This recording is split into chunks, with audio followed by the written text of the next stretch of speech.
All right. This is the Music News Power Hour. Welcome, everyone. Be sure to use the plus sign at the bottom of the room to ping your friends in. We're going to get started here shortly with our countdown and some headlines for today. All the music news that you care to listen to and discuss. You can join the discussion later in the broadcast as we start reading headlines by raising your hand, but be sure to ping your friends in because sometimes our friends can't see us out in the hallway when they search on Clubhouse.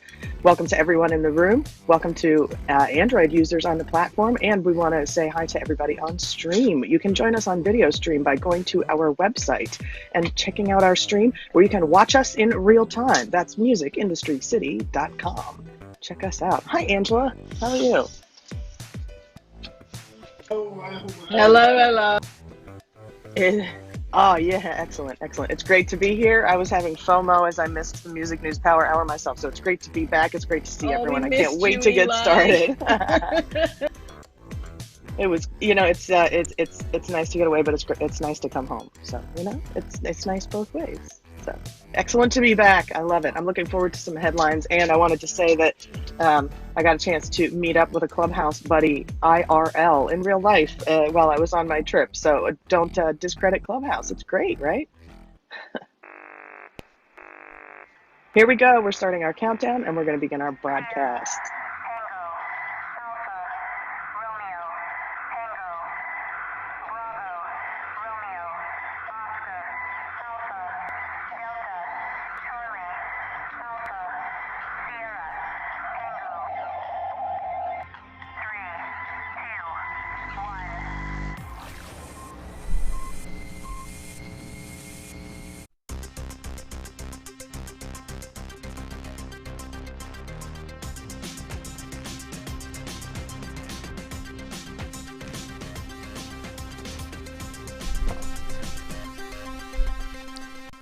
It's Friday, the 18th of June, and this is the Music News Power Hour on the Music Industry City Broadcast Network. I'm Peter Schwing. Please join me in welcoming my co-hosts Angela Randall and Eli Window. And Eli is back. Welcome back, Eli. Thanks. It's great to be back. It's great to be here, and it's great to see Angela and Peter, too. It's great to see you guys. Right we miss you, Eli. Good to see you. It hasn't been the same without you. So I love it. It hasn't been the same without you guys either. I can't wait to get started with today's headlines. Right on. Fantastic. All right. Well, in today's news, we're going to be talking about reports from the Manchester Ariana Grande show are in. 300 Entertainment launches invite-only DIY distribution platform. Springsteen on Broadway, if you want to attend it, not if you have the AstraZeneca shot. UK industries are threatening legal action. How YouTube serves 2 billion monthly users without human playlists. And as always, our daily Spotify update. These stories coming up right after This Day in Music with Eli. This day in music history, indeed. Today, June 18th, we remember the death of American singer and record producer Hank Measures, who died of lung cancer at age 68. He was the vocalist on the Token's 1961 U.S. #1 hit, The Lion Sleeps Tonight, in memory. Also in memory, we lost on this date in the year 2020 Jamaican guitarist Hux Brown, who died in Oakland, California, aged 75. He was featured on many successful rocksteady and reggae records in the 60s and 70s, and was later a member of Toots and the Maytals, in memory. And also in memory from this date in 2020, English singer, songwriter, and entertainer Vera Lynn, who died at her home in East Sussex, aged 103. She was popular during the Second World War and was widely referred to as the quote-unquote forces sweetheart, giving outdoor concerts for the British troops overseas, in memory. Moving on, birthdays today.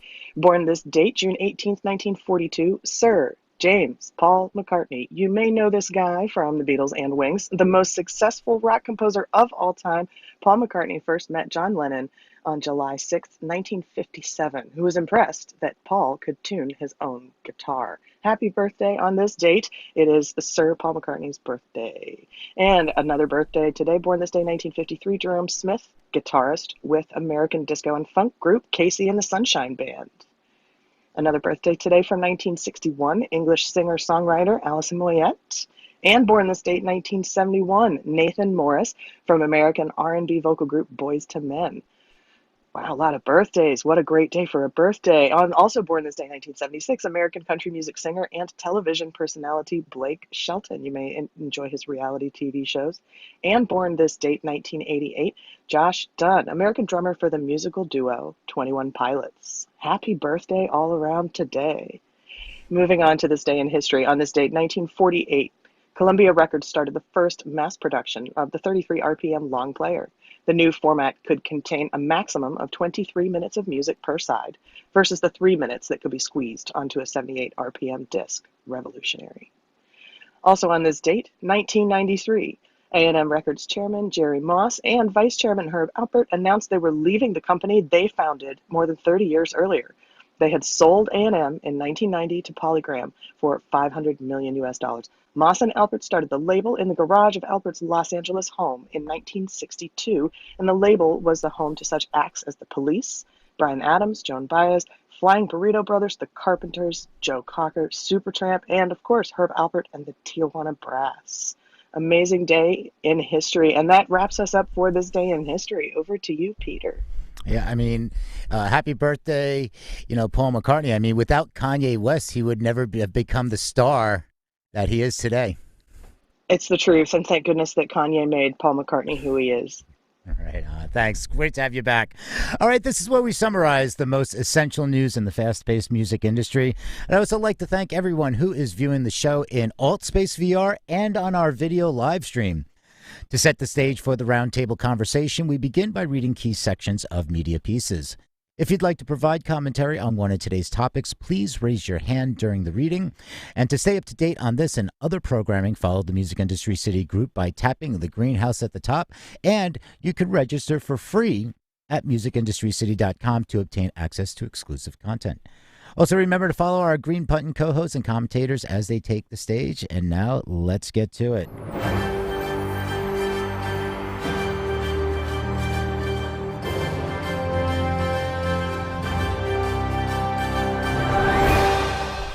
All right, and this first piece is from IQ Mag. To access all the articles mentioned in today's show and throughout the week, visit musicindustrycity.com and click on the show notes graphics where you can see all the headlines and the links, plus all our artist shout-outs in the Good Day Music World room that we do earlier. So today was a fun day with a lot of great artist shout-outs. So we also have the playlists. Everything is in there. It's like a nice little reference, tighten up, like cliff notes of what what we're doing on Music Industry City. So make sure to check that out. Again, that's the show notes graphic on musicindustrycity.com.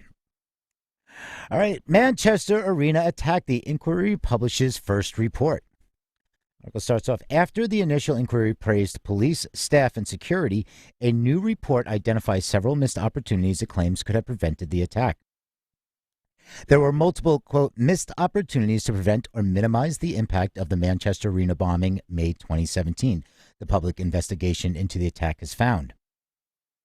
The Manchester Arena inquiry, led by Chairman Sir John Saunders today, published the first of 3 reports about the terror attack which killed 22 people at an Ariana Grande concert in May 22nd of 2017. The report, which looks into the security arrangements at the arena on the night of the bombing, concludes that bomber Salman Abedi should have been identified as a threat on the night of the attack. In his 204-page report, Sir John found a number of security failures that he says would have reduced the impact of the bombing, if not prevented it completely. The, quote, most striking missed opportunity, the report details, came from a member of the public who raised concerns to stewards about Abedi's suspicious behavior in the run-up to the attack.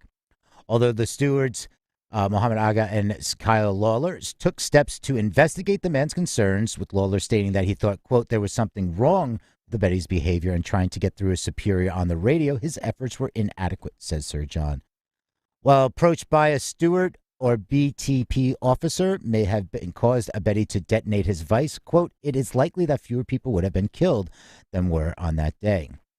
Other failings identified by the inquiry include the lack of British Transport Police, BTP, officers in the arena's foyer, for which there was, quote, no satisfactory explanation, a CCTV blind spot near the city's arena room that allowed Abedi to hide from security cameras, and inadequate counterterrorism training given the stewards.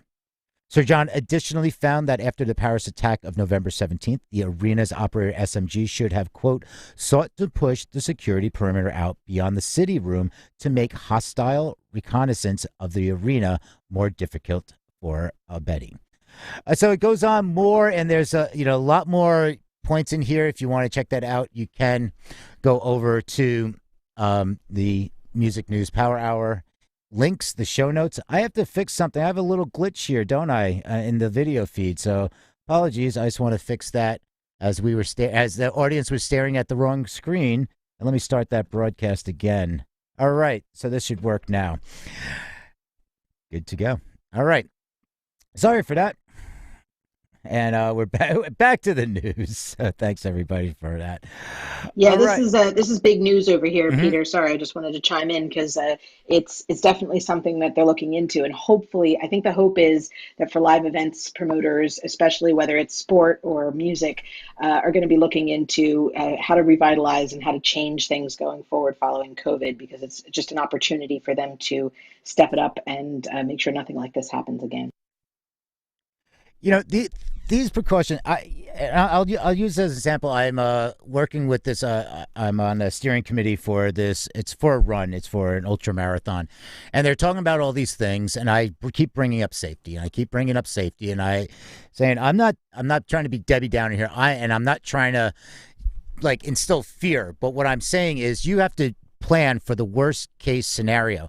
And I remember I was working on a music conference, and at the time, it was just before this. So it was 2017. It was before the attacks, and I remember the CEO and I was doing all the production and everything, and the CEO of the company, and there was a staff meeting, and he said, "Do you think we should have armed security at the event? I mean, we're going to have some of the top music business people there." And he just kind of said, "I think we should have armed security at the event, just one officer or something like that. Naturally, you have security." And everybody in that room kind of chuckled a little bit, was just like, no, I don't think so. And I just looked at him and I said, yes, absolutely. And everybody was kind of like skeptical about it. And then not a month later did these attacks occur. And all of them said, wow, now we understand. And those are the type of things you have to prepare for the worst case situation and hope that it never happens.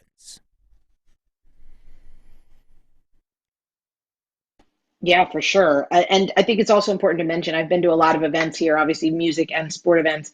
And it's important to mention that a lot of these people, you almost have to give them a bit of the benefit of the doubt, because a lot of the people that are hired by these organizations that staff with people who have just gotten a job as a seasonal thing. This isn't like their career choice. So in identifying a potential threat is really a pretty high level thing, which it may require, more investment. It may require more management for those stewards and that sort of thing. But unfortunately, it took such a tragic event to sort of raise those concerns. Yeah. So, yeah, and of course, our hearts go out to all the victims and their families.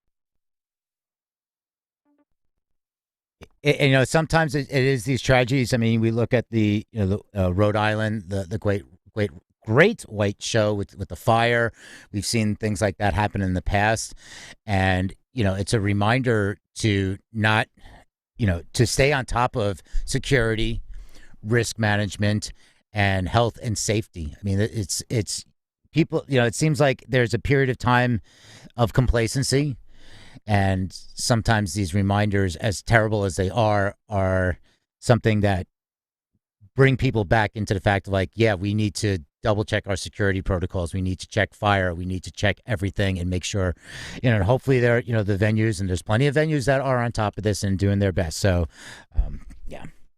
All right. 300 Entertainment launches invite-only DIY distribution platform Sparta. And this is what we're looking at from last year is the DIY acts generated $1.2 billion globally last year as an independent artist. Now, one of the most successful indie labels of the modern era is getting in on the game. New York headquartered 300 Entertainment has today launched Sparta, a distribution platform for DIY artists. Unlike other DIY platforms such as TuneCore, United Masters, and DistroKid, however, Sparta doesn't allow everyone to upload their music through its platform. Instead, the company adopts an A&R filtration system similar to that of companies like AWOL, which was sold to Sony Music in a $430 million deal earlier this year. Either acts have to be invited into Sparta or they can submit their music via an online tool, after which 300 staff will ascertain if said acts are to be permitted onto the Sparta's platform. 300 claims its new DIY service has, quote, unmatched delivery speed and flexibility, and says that since Sparta's beta launched in December 2020, it has been working with friends, gathering feedback, and fine-tuning the platform. Sparta has already aided 300 in identifying and developing partnerships with artists like Jairus Johnson and HD for President. And in a joint statement with the CEO Kevin Liles and Rob Stevenson, who joined 300 as a partner in December, they sent out to the industry saying it read, "We are proud to announce the start of a new chapter in the story of 300 with the formal unveiling of Sparta Distribution for unsigned artists who are fighting to get a seat at the table. This new distribution platform gives them their own table." So this is interesting. We look at distribution, that saying distribution is king, content is king. It changes every other week. But the distribution platforms have become like taken out like that other step where years ago you had to have a label to get distribution. Then artists could distribute. And CD Baby and TuneCore, and that became, I don't need a label to have success. Now distribution services are doing a lot more. Some have gone into marketing. They see all these different platforms, and Ari's take. I know Ari has on Ari's take on his website. He has a great article that goes through like 20 distributors or so, talks about the pros and cons and outlines them. So if you're an artist and you're looking at distribution companies, go check out Ari's take. You can just Google that. But the thing is, like TuneCore and DistroKid, and they're trying to like make deals. And we talked about that earlier this week, talking about deals with Facebook and Instagram to make sure your music can get right in there. Whitelisting, so you can have Twitch streamers play it without getting DMCA takedown notices, all that. And it's really interesting where now we're seeing a lot more get into this distribution space, and where it's going with this blockchain that they're talking about and cutting out even more of the middleman. It's very interesting that to see how in the last 15 and so years, distribution has been more of almost the label service than, to artists, as opposed to actually needing a label. So with the new type of content creators that are out there in this world, that they're Twitch streamers, they're TikTokers, they're YouTubers, they can create a song, they can write a song, and they have their fan base, and they're like, hey, I wrote a song. They can go shoot it over to DistroKid, put it up there, great, and it's out. They can have it on Spotify, and then they have a live streaming release party, and they're building that fan base. So there's that music ecosystem.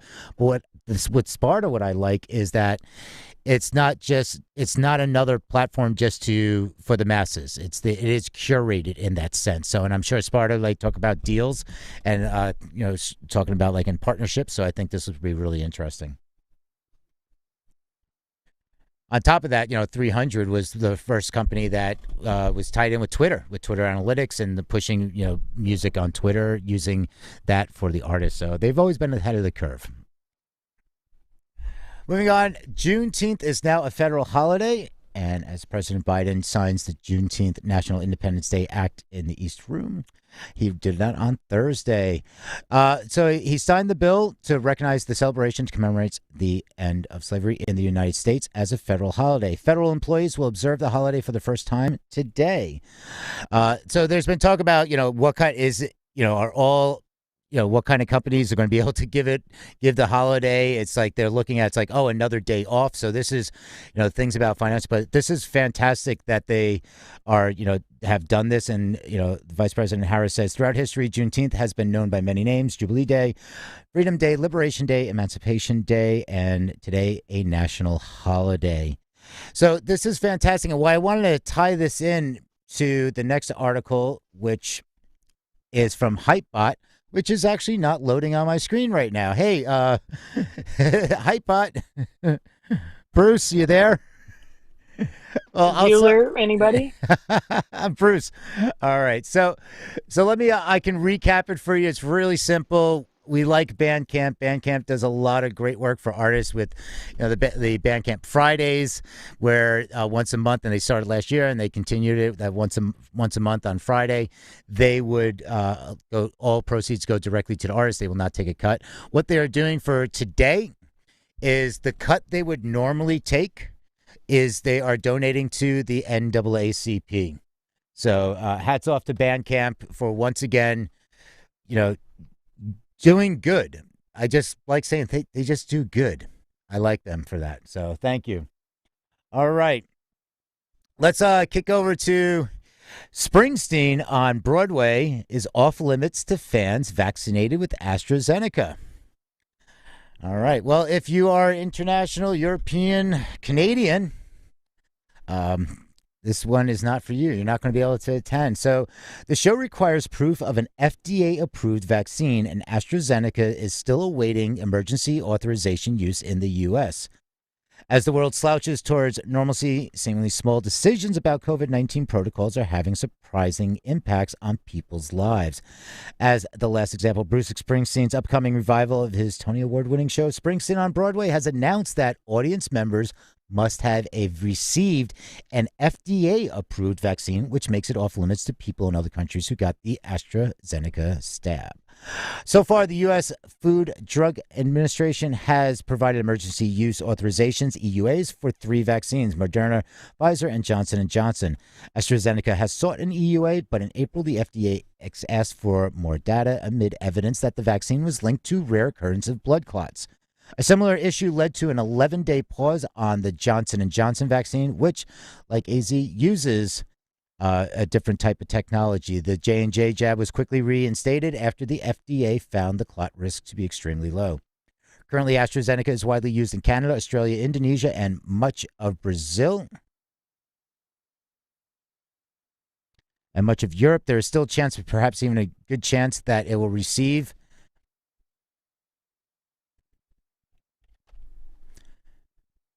but time is running out for the fans. Bruce Springsteen's Broadway returns June 26th and runs through September 4th. The Broadway show requires audience members over 16 to be fully vaccinated and 14 days past their final dose. Children under 16 not only must accompanied by an inoculated adult, they must provide recent proof of a negative COVID-19 test within 6 hours of the performance for antigen tests or within 72 hours of curtains up for the PCR test. According to the website, these requirements have been made at the direction of New York State. Tickets are available through Ticketmaster. All right. So I know some Canadians are, this is, things like, an issue for Canadians have been like, hey, well, can they even get into the country? So it's, this is one of those like, the thing about this was they were saying that it was more based on the New York State, the direction of New York State. So while people were outcrying, calling out Bruce Springsteen on this, it was more about the New York State policy. So, this one, let's check in with Eli and go. All right. Let's check in with me and let's check in with the room. We want to welcome everybody to our discussion, to our broadcast. We are here weekdays, Monday through Friday from 12 to 1 Eastern, and you can join us either on stream on your favorite streaming platform by visiting our website or right here in Clubhouse. Join the discussion by raising your hand or typing your question into the chat. You can ping your friends into the room. Also, make sure that anyone who who might be interested in the headlines is also able to join in the conversation and raise their hand also.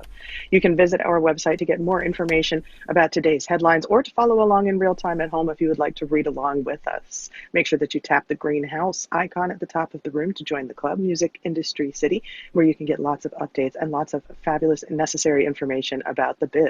Make sure also that you follow your moderators. These are the speakers on stage with the green moderator icon. You'll be notified when your moderators are speaking so you don't miss any of the Music News Power Hour. Also, make sure that you visit Music Industry City for updates, and you can register there for free to get email updates right now. You can register for free to get all these wonderful email updates sent directly to you. So please do visit our website. That is musicindustrycity.com. All right, let's take it back over to some headlines, Peter. Well, we're going to go over to the UK. Oh, you know what? I'm rusty. That's right. We want to get over to the UK. Thanks so much. Angela, let's check in with our UK correspondent, Angela. Hello, we are still buried under mountains of rain, it would seem. It's sheeting down here. I shouldn't have been so brazen about my praise of all the sunny days in a row, but we'll emerge enough from underneath our showers to share this story with you. CompleteMusicUpdate.com has nighttime industries threaten legal action if COVID restrictions are extended beyond mid-July. Promoter and Greater Manchester nighttime economy advisor Sasha Lord has written to British Prime Minister Boris Johnson threatening illegal action if the UK government further pushes back the lifting of COVID restrictions beyond the 19th of July. Backed by the Nighttime Industries Association and a plethora of entertainment, hospitality, and event companies, the letter also calls for the extension of current COVID support measures given the 4-week delay in allowing live entertainment and nighttime businesses to properly reopen. Johnson confirmed on Monday that the remaining COVID restrictions in force in England would not now be lifted on 21st of June, as had originally been planned. The delay, caused by concerns regarding the new Delta variant of the coronavirus, means the full capacity gigs, concerts, and club nights that everyone hoped could resume on Monday will now not start up again until mid-July. In a statement yesterday, the NTIA reiterated that the change to the COVID roadmap came as a bitter blow to sectors who were preparing to reopen fully on 21st of June. The hospitality sector in particular is expected to lose £3 billion over the course of the 4-week delay. Reports show the sector has already lost $87 billion over the last year and has accounted for a third of job losses during the pandemic, end quote. The restrictions with these businesses have yet to comply, even have been entirely illogical and arbitrary in nature, and demonstrate a complete lack of understanding of how their various sectors function, end quote. The letter goes on, it's been impossible for the affected sectors to operate anywhere near their pre-COVID levels. And for each day that the COVID restrictions remain in place, sectors such as hospitality continue to suffer enormous losses. The treatment of these sectors' employees and business owners is deplorable and cannot continue. Industries such as hospitality, events, exhibitions, and travel simply cannot endure further hardship. Since it became clear the 21st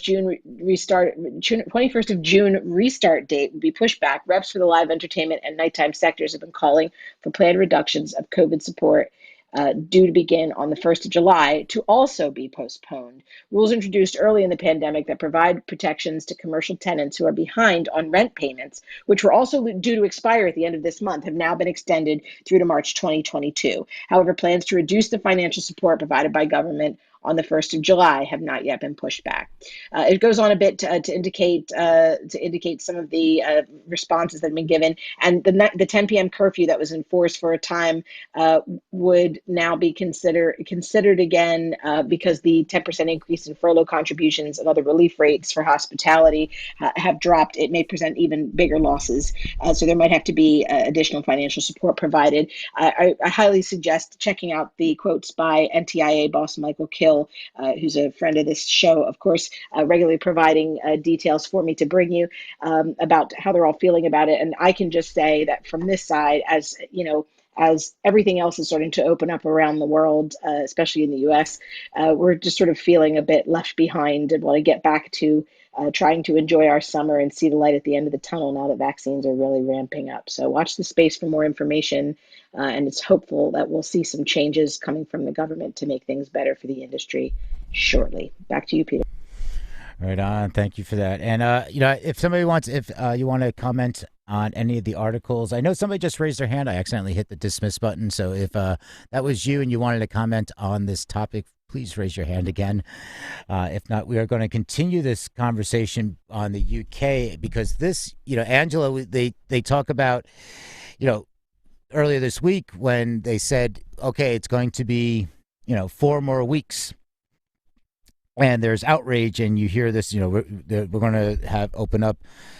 A lot of the. How much complaints were in the news? What was going on after they said we're going to delay opening 4 more weeks? But now, Bloomberg came out with this report that the UK virus cases surge even as 8 in 10 have received shots. The article starts off, the UK recorded the most coronavirus cases in a day since mid-February, amid warnings the current wave of infections driven by the highly transmissible Delta variant may be still weeks from peaking. More than 11,000 new cases of the disease were reported on Thursday, along with 19 deaths, according to the Department of Health. A study by the Public Health England showed infection rates increasing across all age groups, but are highest among people aged 20 to 29. Separately, the government said 8 in 10 adults now have had their first vaccine dose. The data illustrates how the Delta variant, first identified in India, upended the government's plan to lift remaining pandemic restrictions this month. Prime Minister Boris Johnson announced a 4-week delay on Monday to allow more adults to receive a second dose of vaccine, which data shows significantly increases protection against the new strain. So, this is something that's now coming more to the public. I mean, was this increase, these surges, Angela, was this being covered in the news? Or is this more that the government might have known and it was more of a shock to the citizens? I think by and large, I mean, when the announcement was made that we'd be pushing it back 4 weeks, they put a lot of charts up, and they are stressing that people over 40 need to be booking their second vaccine appointment in if they haven't done already. And they were originally suggesting a 12-week window. They're now pushing it back to 8 weeks. So anyone who's had their first jab, who is over 40 and hasn't yet had their second jab, myself included, are welcome to now move it back to within an 8-week window so that they can get more of the population double vaxxed over 40. Obviously, the under 40s, they're trying to roll them through as quickly as possible. The thing is that the people in their 20s have been invited to get their first jab, but they're finding a lot of, and I've been reading some articles about this, they're finding a lot of issues because people that age group are working retail jobs where they're based on, pay as you work, so they're finding it harder to get to their vaccine appointments without potentially losing their job or risking the minimal shifts they have, or transportation issues because not a lot of them drive or have cars or can afford to get to vaccine locations which are further afield than simply their local doctor's surgery. And I found this myself when logging on. The nearest one is 8 miles away. So yeah, I mean, this is something that is a challenge to look into. Yeah, this is something of a challenge. Yeah, That's why the live music sector is, still shut down. Yeah, for certain. And I think Nikki was the one that maybe raised her hand. She's got some experience in both of these last two right articles. On. If anybody wants to come on up, if anybody wants to come up and talk about these articles, feel free to raise your hand and join the stage. Yeah, thanks for inviting me up, Angela. I see you mentioned NTIA, which I presume is why you pinged me up to kind of maybe add to anything you said. So thanks for giving their hard work a mention. Indeed. I guess from my side, I could try and add a little bit. I mean, this week there was 45. I don't know if you mentioned this bit, Angela, because I think I joined a bit late. But there's the NTIA have joined over 45 hospitality, tourism, weddings, and events company to write an open letter to Boris Johnson today to threaten. I think it was a few days ago to threaten legal action against the July reopening date, because as we all know how events work, being told a week before when you've planned everything is not ideal, because many companies had spent between, like 10 and 50 grand planning to reopen on marketing, training staff, hiring staff, all those things. And, it just shows that the government and MPs just do not understand the industry, doesn't it? We need more than a week's notice, so I'm sure many of you will resonate with that. So, a lot of these associations are really pushing back and trying as much as they can to, fight for more funding, furlough to be extended, VAT cuts, etc., just to try and keep these people afloat. But I think a lot of businesses and people are getting really, really desperate now. It's, they're really on a cliff edge. So I really hope something comes through. But it is heartbreaking because you build up to that date, don't you? And then it's just ripped away from you, the carpet swept under your feet, So, and when we talk to a lot of members, so many people are really struggling and in a really difficult situation, and you just feel helpless as there's nothing else you can do. And so many of us have had that helpless feeling, but hopefully we are seeing some changes. And it's always great to keep up with these headlines because they do keep us in the know as things change and move forward. Let's keep going with some of our headline reads. And thank you, everyone, for joining the discussion. Right on. Thank you. All right. Well, speaking of surges, vinyl demand is skyrocketing and production can't keep up. The resurgence in vinyl's popularity among music industry enthusiasts is old news by this point. However, new data shows that demand has become so great that manufacturing will likely have a difficult time keeping up. It's no longer a surprise when you read a headline or article about vinyl sales hitting a new recent high. Despite what any of the predictions might have said, the round pieces of plastic still keep selling. More and more people can't wait to get their hands on any version that's out there, even if they're not intending to play them. That said, a recent article forecasts that vinyl demand is so great that it's actually the least double of that of the entire worldwide manufacturing capacity, and that's a real problem. The global capacity for manufactured vinyl albums currently sits at 160 million, yet the demand is estimated at more than double at 320 to as much as 400 million. Consider the fact that the highest year ever for vinyl sales in the U.S. was 334 million, and you can see that there's about $1 billion worth of business that simply can't be fulfilled.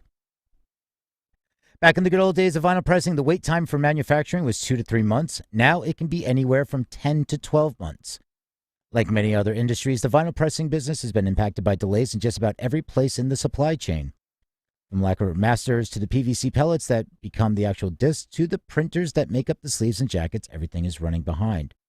So why is vinyl suddenly so hot? For one thing, the big box stores like Target and Walmart have bought in big time, causing the average vinyl pressing order to go from around 3,700 to more than 7,000.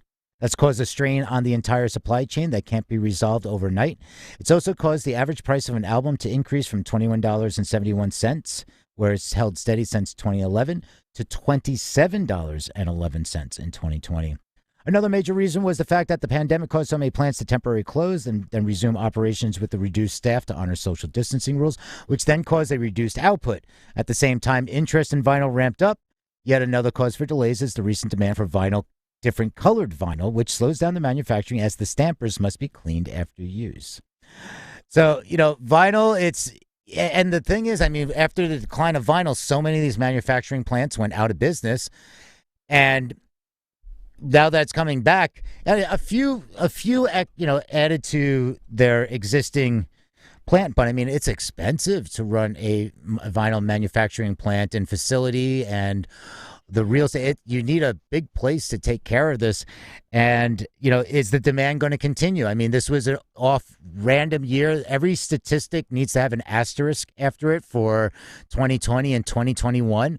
And then, of course, so is it worth investing in to build out, to expand your manufacturing services? Because what's going to happen in 2, 3, 4 years? We have no idea. We don't know what's going to happen tomorrow. We don't know what's going to happen in 3 or 4 years. So, with that being said, we are going to go talk about an album that is only available for 99 days. And Salt's new album will only be available for 99 days. British music clever Salt has made a mystery a key part of their career so far. No named band members, no interviews, photos, or live shows, etc. Now they're doing something fun with their next album, 9, which appears to be coming out later this month. And the article says, appears because the group's website currently has a countdown saying 107 days left of 9, while their Instagram post announcing the record explains that, quote, 9 will only exist for 99 days, thus pointing to a release date in 8 days' time. The post went on to say that fans will be able to download the album from Salt's website, buy it on vinyl, or listen to it on all streaming platforms. The implication is that 99 days after its release, the sales will stop and the album will, assumed, be removed from streaming services. A case of creating your own scarcity and encouraging sales, although the band's team will clearly need to have a good plan for dealing with any subsequent uploads to platforms like YouTube and SoundCloud, as well as for piracy. So we looked at vinyl, we looked at scarcity, other ways artists can make music. This is a really in-depth article and on the New York Times from Ben Cesario, and the link is in the show notes. I want to try to summarize this as best I can. It is very dense. I encourage you to read it if you are interested in Twitch, live streaming, and other things as a separate ecosystem. All right, can streaming pay? Musicians are pining fresh hopes on Twitch. Article starts out, the gaming platform is becoming increasingly attractive to artists who can earn money by cultivating fan tribes that express their loyalty through patronage. So the article talks specifically about one person each weekday at the start. They talk about numerous people, but each weekday at 8:30 a.m. after getting his twin 2-year-olds dressed, fed, and set up with their nanny, Matthew Heafy decamps to an unoccupied bedroom in his home in Orlando, Florida, and flicks on 3 computers, 3 cameras, and a battery of guitar equipment in preparation for his morning live stream Shredfest. Heafy, the guitarist and lead singer of the metal band Trivium, is one of the most dedicated musicians on Twitch. The live streaming platform that began a decade ago as a gaming haven has grown into an always-on smorgasbord of entertainment, one that has proven especially attractive to musicians during the pandemic. Twitch, which is owned by Amazon, attracts an average of 30 million visitors a day, and its users watched more than 1 trillion minutes of content last year, according to the company. Of course, live streaming apps are a dime a dozen these days, but what makes Twitch stand out, particularly for music, is how it fosters connections between performers and their audience and allows those connections to be efficiently monetized. Fan interactions with pour across the screen in a river of song requests, inside jokes, and emotes, Twitch-specific emoticons, are as much as part of the show as the artist on screen, conveying the sense of a tightly knit, mutual, supportive community. So it goes on more about the details, what he does and everything. Central to Twitch's popularity among musicians is this economic model, which is quietly revolutionizing the business, providing an alternative to the winner-take-all system of on-demand services like Spotify, Apple Music, and YouTube. Those platforms have become the default consumption mode by making virtually every song in existence available for free or a small subscription fee.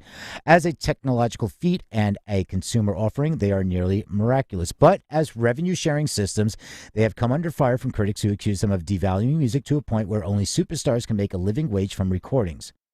According to Spotify's own figures, 97% of artists there generated less than $1,000 in payments last year. Spotify points to the growing number of musicians earning large sums as a sign of its value. Twitch, by contrast, is an alternate universe where even niche artists can make thousands of dollars a month by cultivating fan tribes whose loyalty is expressed through patronage.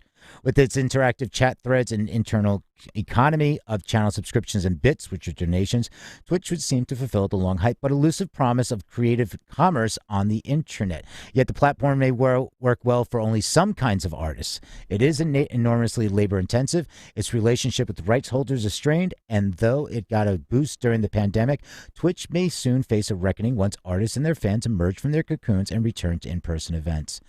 Again, they really go into a lot of different details here. In 20, we're talking about Heafy was saying his 4-man band Trivium collected an average of $11,000 a month from the audio service, while his own Twitch channel generated nearly as much, just under $10,000, from audience that was about 1/10 of the side.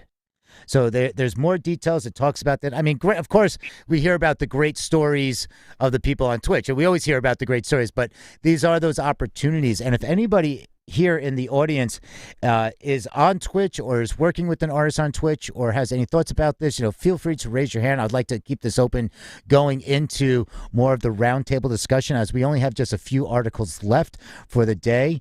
And I see Eli, because Eli is in the live stream, the video stream, so I can see Eli actually literally raised her hand. So I am going to bring Eli up on screen to talk about this more. And if anybody wants to see what's happening on the live stream, you can go to musicindustrycity.com and right from the homepage, click on the YouTube video link, and it'll show you, hey, what's going on behind the scenes. So good opportunity for me right now to wave to everybody on the live streams. It's good to see you all out there. Thanks for joining. Eli, what are your thoughts? Well, I have a lot of thoughts about this, and I also want to say hi, pardon me, to everyone who is tuning in on the stream. It's great to see you.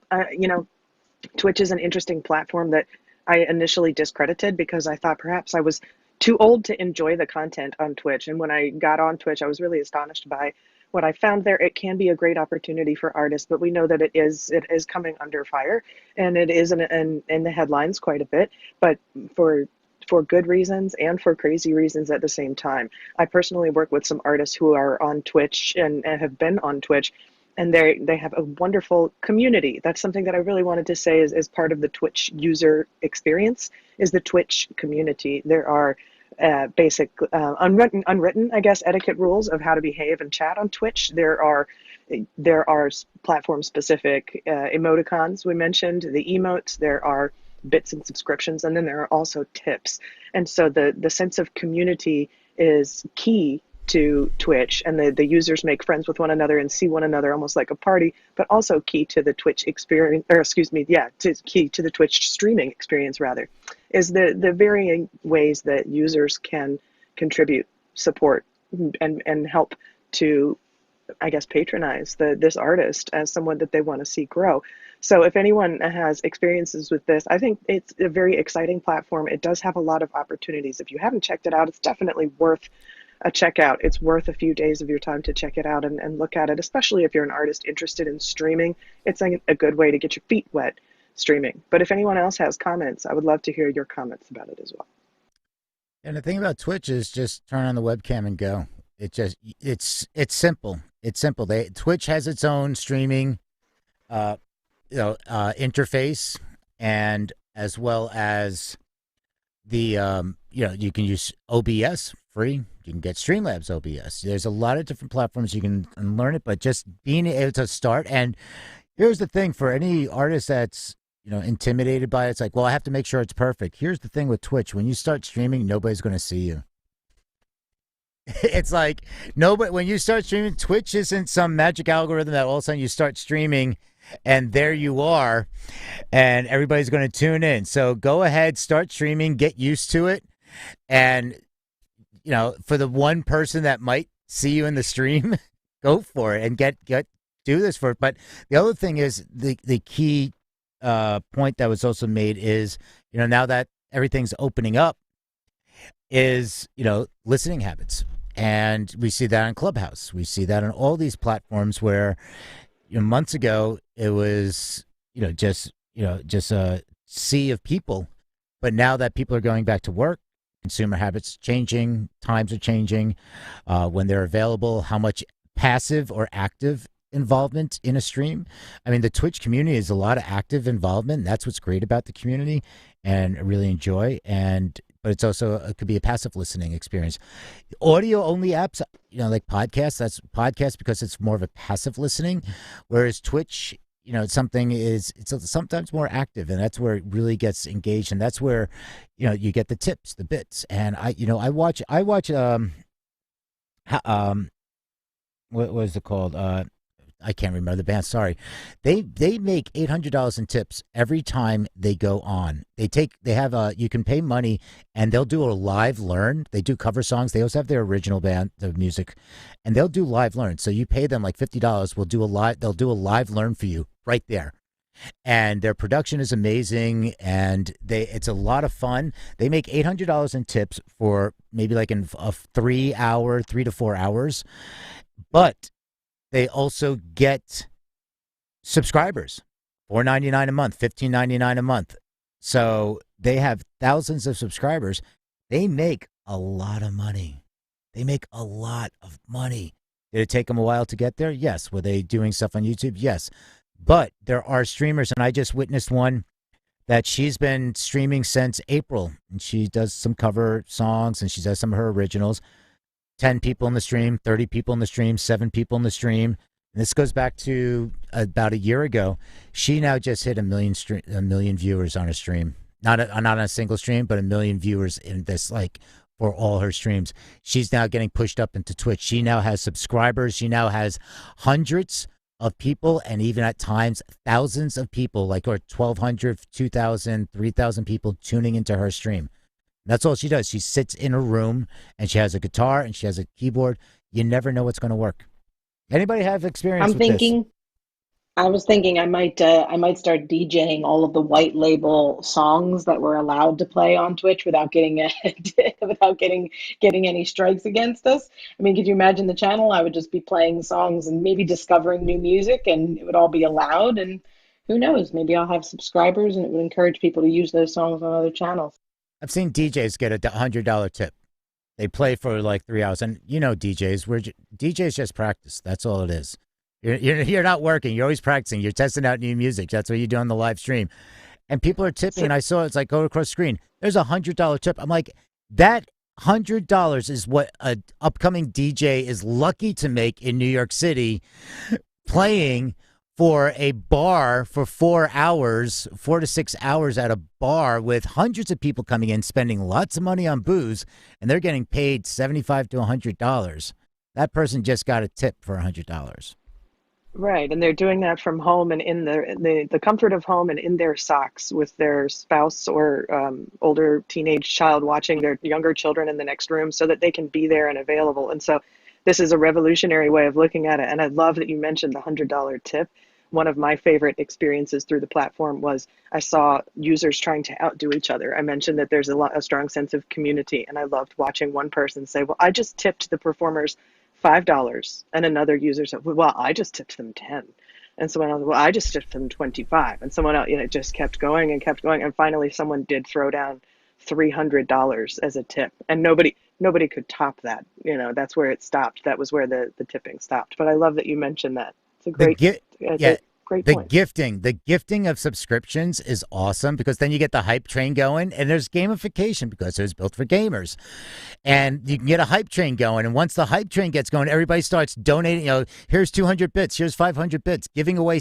You buy subscriptions to that person's channel for other people. People will say, like, you can buy one, you can buy five, you can buy 10, and those are $4.99. So somebody just dropped $50 to buy 10 subscriptions for whoever's in the chat. It's like you can say it's anonymous, you can say, or you can pick who it goes to, or you can say just randomly give them away. So now those people were just brought into the community. Now they're like, well, I was in this channel and I'm now a subscriber, and so they stay. The other person, feels good, built the hype train, and it's the ecosystem. This tipping ecosystem is not a tipping economy anymore. It's not tipping. That's what I was against Patreon, not against Patreon, but I never looked at Patreon. And years ago, it's like, oh, this is not a business model. This tipping economy is not a sustainable business model. Going on Twitch and getting bits is not a business model. Boy, have I changed my mind about that over the last 2 years. And you look at it and there's people having success. Is it a lot of work? Yes. Okay. Let's not say, get it out there thinking that, oh, I'm going to get on Twitch. I'm going to say especially at the beginning, it is the toughest grind getting on Twitch, getting noticed on Twitch, and because they don't have search algorithms like a YouTube or something like that. But I love it. I love everything about it. Anybody else anti-Twitch or for Twitch? Anybody working with artists that are on there?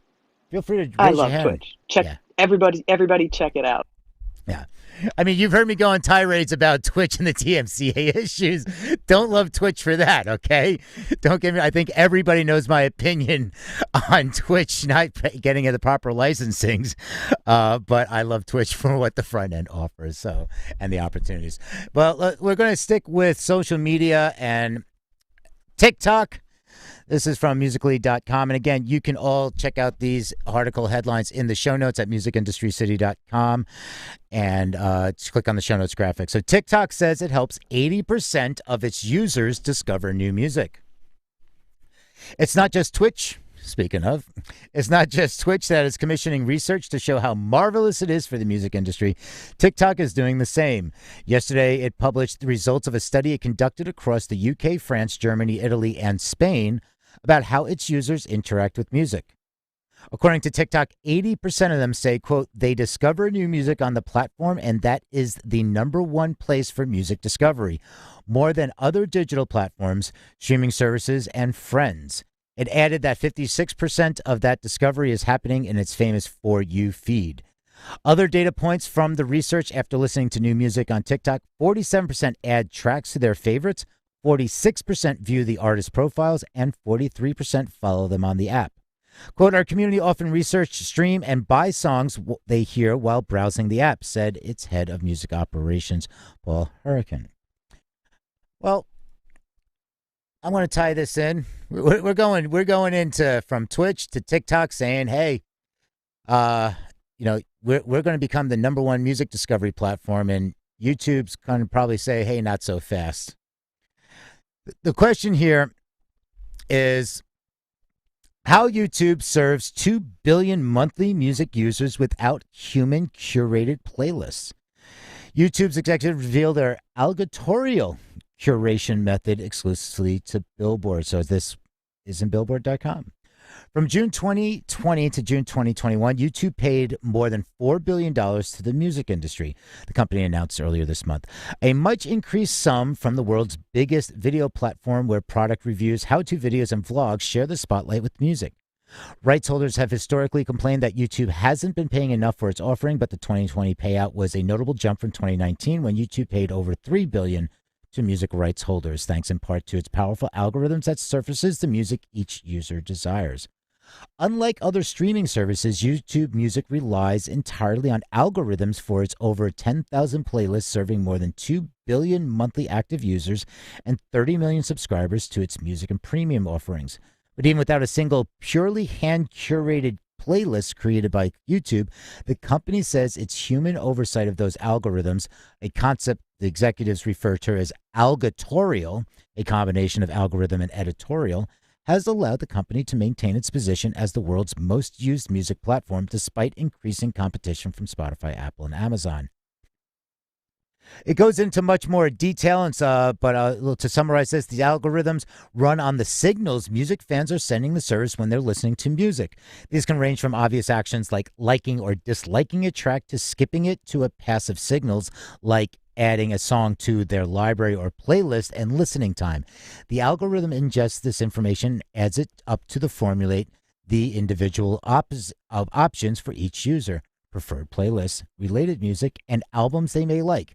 That basic process is standard across all music platforms, but the specifics of their formulas can result in big differences when it comes to how users engage with the various platforms, how much revenue they yield for the music business, and now for the first time, YouTube popping the hood on its secret recipe. So they talk about signals, and the raw signals are the ones we know, thumbs up or thumbs down, but all signals aren't created equal on the platform. For example, skipping a song isn't weighted as heavily as one might think, while other passive signals like saving a song to your library, repeating a song, and how long you listen to each song are key factors helping the algorithm craft to what YouTube Music calls your taste profile.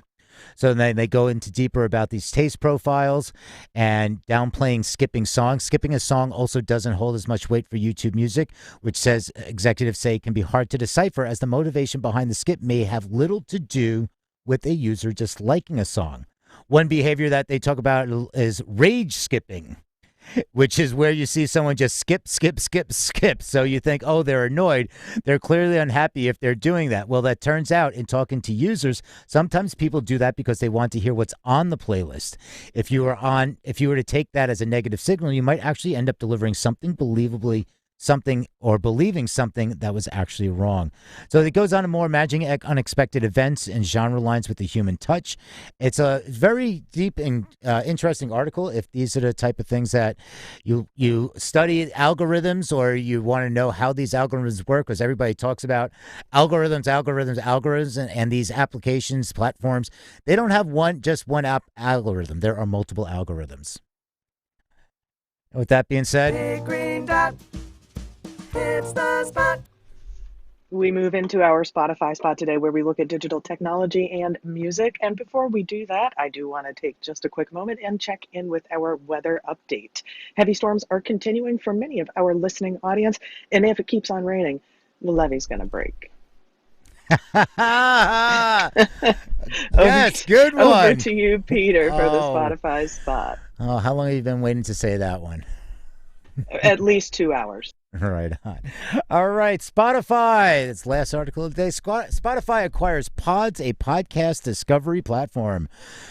Podcasts are all the rage, but podcast discovery is a challenge.